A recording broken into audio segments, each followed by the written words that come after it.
classic cars being auctioned. We've got new and second-hand cars. The pit garages are a must, full of excitement. There's the Citroën fashion show, there's the ride and drive. Meanwhile, down with us, down at the Stowe circuit, we've got excitement all the way. We're now starting our fourth show of the afternoon, and we've now got some really monstrous machinery coming out, because this is the Bentley race. And if you're able to see on the television screen, you can see that superb machine. Stanley Mann, Bentley dealer extraordinaire. He'll sell you a Bentley, for a vintage Bentley, for anything between £80,000 and about £800,000. This priceless machine he's driving is the famous Mother Gun. It was a racing Bentley before the war. It was raced by Vaughan Davis for some 35 years. It's done 138 miles an hour around Millbrook, setting world records which still stand. It's been driven by Prince Michael of Kent on one of those long-distance record attempts. Stanley Mann, a character larger than life. Now, this is a handicap race.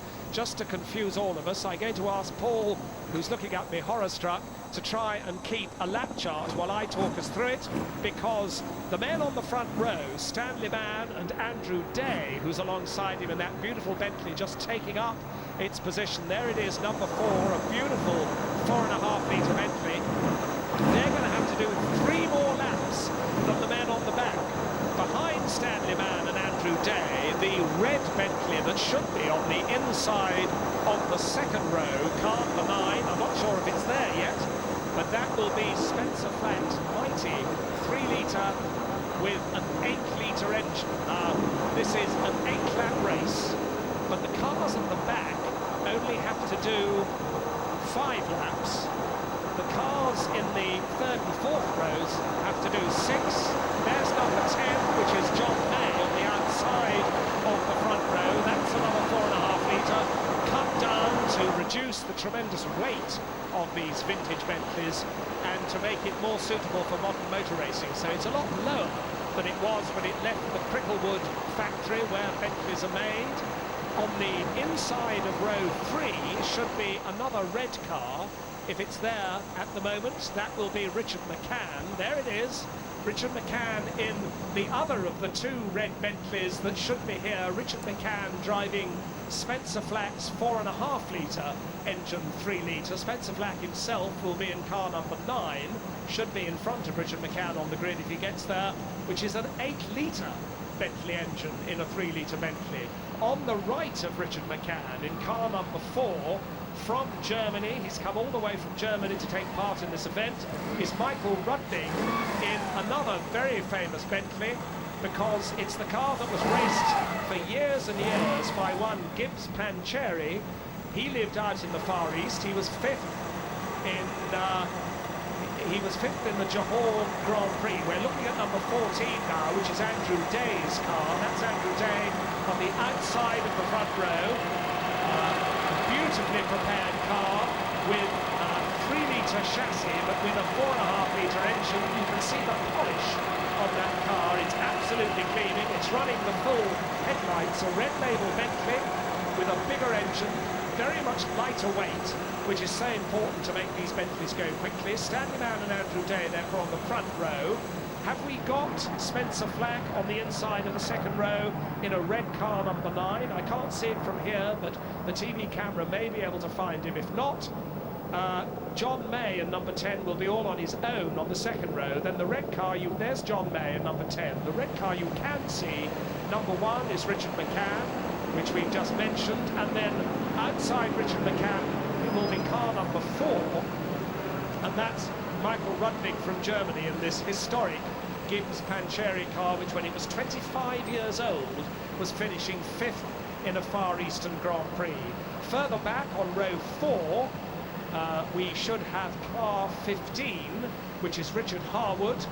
He's got to do 6 laps of the 8, and Pirates' car number 7 on the outside of row 4, Jay Pirates, and there he is with that beautifully prepared and blue Bentley. Bentleys tend to be British Racing green, but when they were being raced in national events in the 1930s, they weren't always green. They were British racing green when they raced in international events, because in those days, no cigarette sponsorship or nothing as vulgar as writing the name of the man who was paying the bills on the side of the car. If you were an Englishman, you raced for your country in British racing green.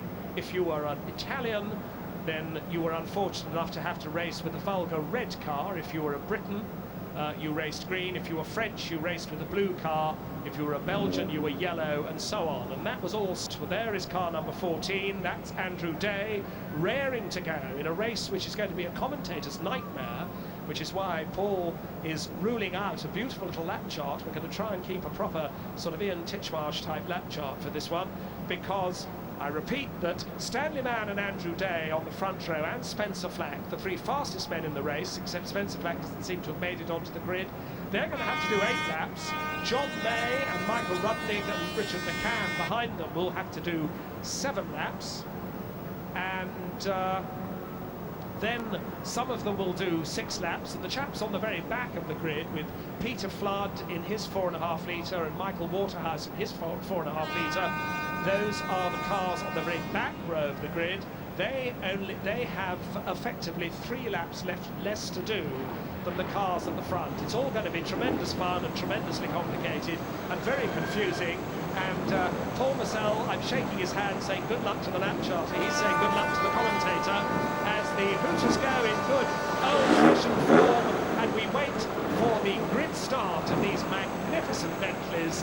Bentleys have been racing ever since the 1920s, and these cars are priceless now. You have to be a very wealthy man to be able to buy them, let alone to race them. And yet they race them hard. Living on a green day, which seriously comes on their final warm-up lap. They make those inimitable, grumbly, Bentley vintage noises as they go down the start-finish straight and down to Mason Hairpin, with Stanley Mann in that phenomenal silver beast, Old Mother Gun.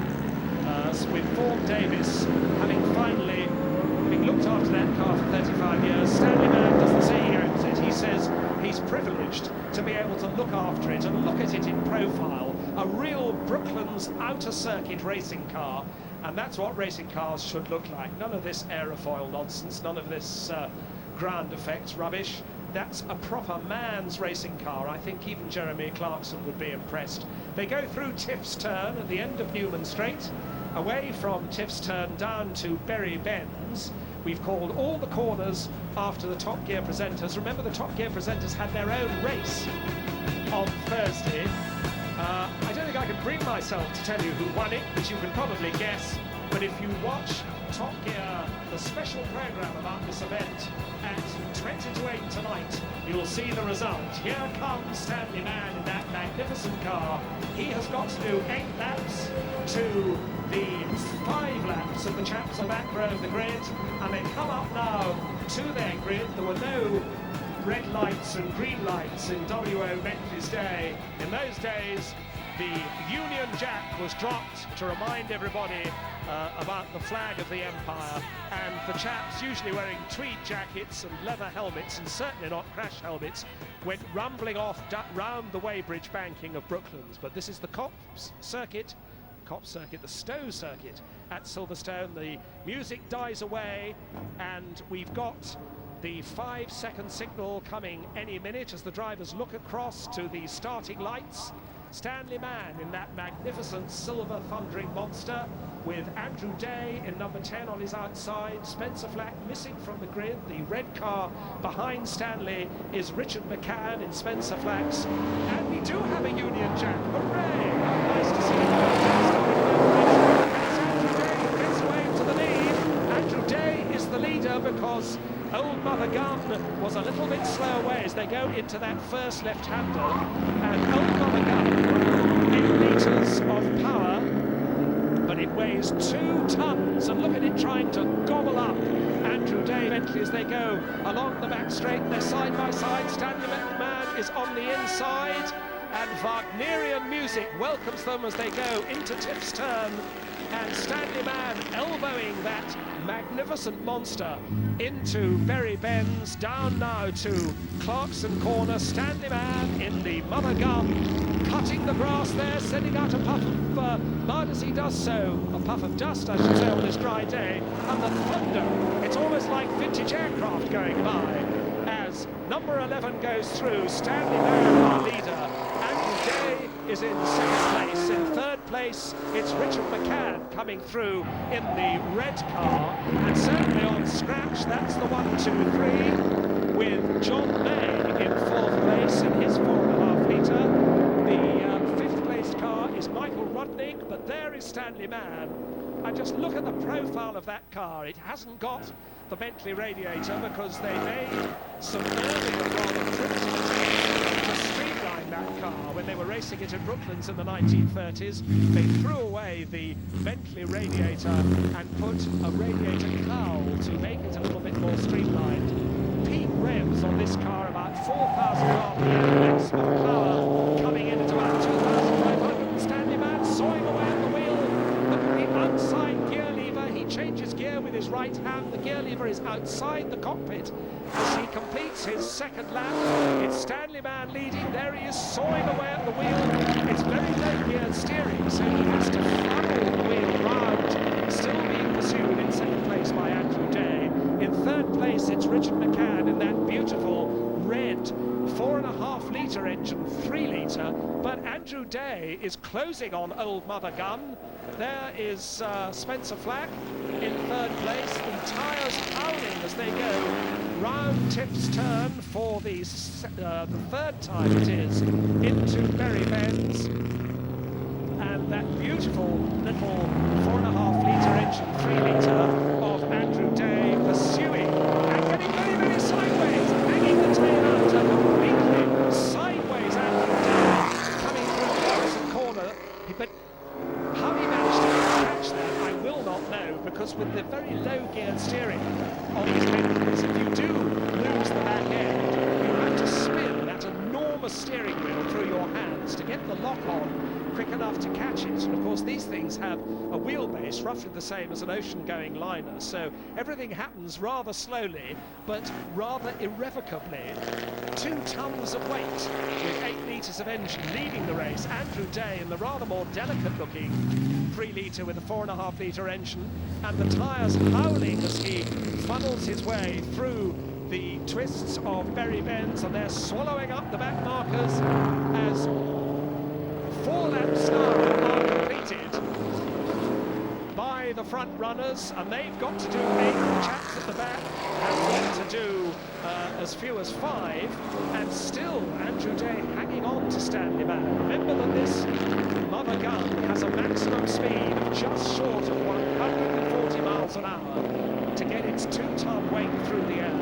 It may be streamlined in Bentley terms, but it still has a huge frontal area, and that car number 16, that's Peter Flood's 4.5 litre Bentley, being lapped now by Old Mother Gun with Stanley Mann at the wheel.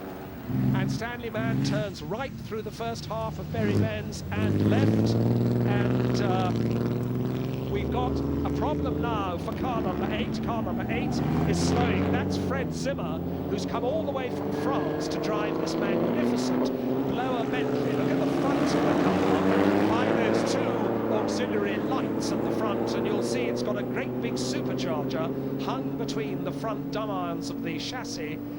And that gives this car its tremendous urge, but no urge at the moment for Fred Zimmer, all the way from France to take part in this event, but he has stopped, he is out, and still Stanley Mann enjoying himself out at the front of the field, swallowing up the back markers as he does so. He's on his 6th of 8 laps now, and has to pile on masses of positive lock as he goes through Berry Bends, turns right, and it's a puncture that Fred Zimmer's got. His left rear tyre is completely flat. That tyre is punctured, but he's managed to drive the car to a position of safety. And why shouldn't he? A blower Bentley is worth about £650,000, and he certainly doesn't want to be in the firing line of Old Mother Gun, who goes goes flashing over the start-finish line. Number 10 is storming up through the field. That's John May, who has to do 7 laps and is looking on handicap something like a race winner. We wonder, has our lap chart blown up? Not quite. We're on the 7th of 8 laps, and still this magnificent Brooklands racer, this silver Bentley, out in front. Number 10 being swallowed up. That's John May. He's not being swallowed up. He's carving his way through the field. This is a 4.5 litre that has also been lowered and lightened. And he gets it neatly sideways, gets the left rear wheel right on the dirt, does John May in his progress up the field. Still Stanley Man, and Stanley Man takes the checkered flag. Stanley Man takes the checkered flag, which has got us all. Stanley Man, no doubt at all, who was the winner on scratch in that magnificent machine, the ex-Vaughan Davis mother gun. A tremendously potent and powerful 8-litre machine. In a much streamlined and much lightened car, much lightened, but Stanley says it still weighs 2 tons.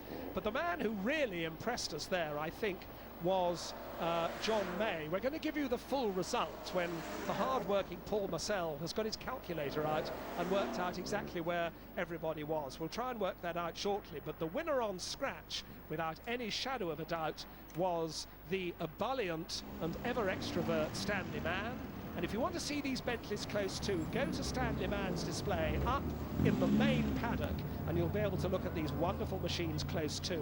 And the man of the race for me had to be John May, who came storming up from, well, he was in 4th place in the early stages and elbowed his way past Richard McCann in Spencer Flack's red Bentley, and past then Andrew Day to take 2nd place on scratch. The scratch results: first Stanley Man in Mother Gun, 2nd was John May in his 4.5 litre, that's the famous Gibbs Pancheri car. And meanwhile we've got a much more modern Bentley. There it is on your screens, that beautiful